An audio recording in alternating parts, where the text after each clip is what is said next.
Welcome to The Explainer. Have you ever wondered how some people just seem to be able to persuade and inspire others almost effortlessly? Well, it's not magic, it's a skill. It's the art of influence, and today we're going to break down exactly how you can master it. So let's start with a little bit of a brain teaser. Beyond the obvious fame, what's the one thing that really connects a music superstar, a Super Bowl winning quarterback, and a hip-hop legend? The answer, of course, is influence. And hey, this isn't just for celebrities or CEOs. It is a crazy, powerful skill that shapes our lives every single day. From massive decisions at work to just simple chats around the dinner table. It's all about having a real positive impact on the people around you. But let's be super clear about something. Influence is not about manipulation. It's not about control. The real foundation, the bedrock of all influence, is trust. And that's something you have to earn. You can't just demand it. So you ready to jump in? Here's our game plan. We're going to figure out what real influence actually looks like. We'll check out some leadership styles, unlock the absolute superpower of listening, and see how to build empathy and trust. By the end, you're going to have a clear strategy to be way more influential. So here's the main takeaway, the most crucial point. The amount of influence you have is directly tied to how much people trust you. It's a one-to-one ratio.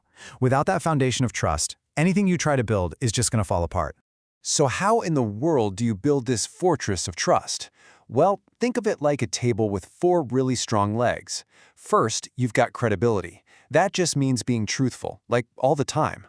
Then there's integrity, who you are when no one's watching. Third is consistency. Your actions have to match your words, period. And finally, you have bonding, that genuine human connection. Okay, so if influence is the destination, your leadership style, well, that's the car you're driving to get there. It's how you guide and motivate everyone on the journey with you.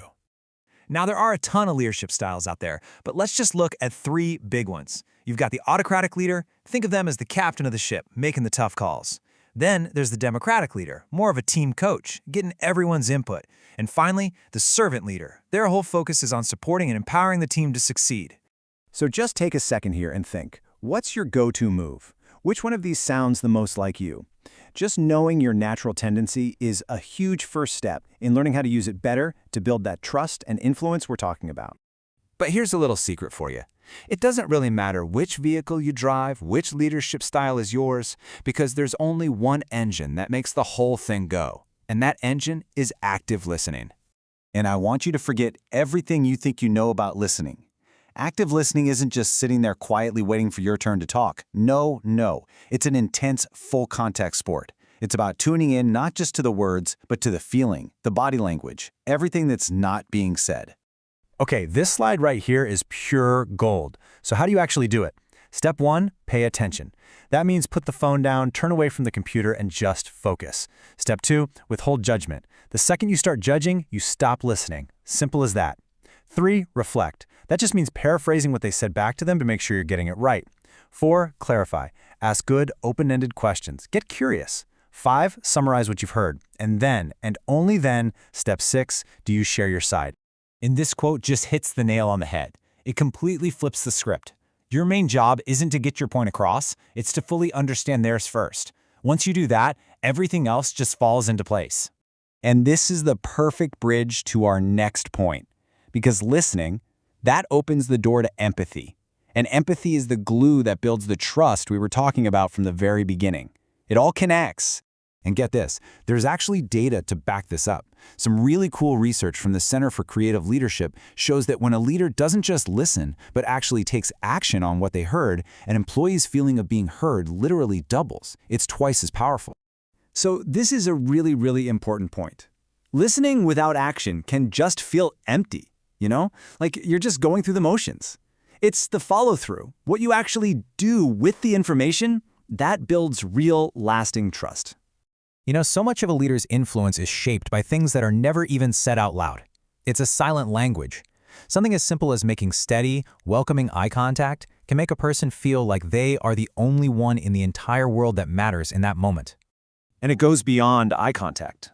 Sometimes a thoughtful, supportive hand on the shoulder, that can communicate empathy and connection on a level that words just can't even touch. It's incredibly powerful. So this brings up a massive question for anyone who wants to lead.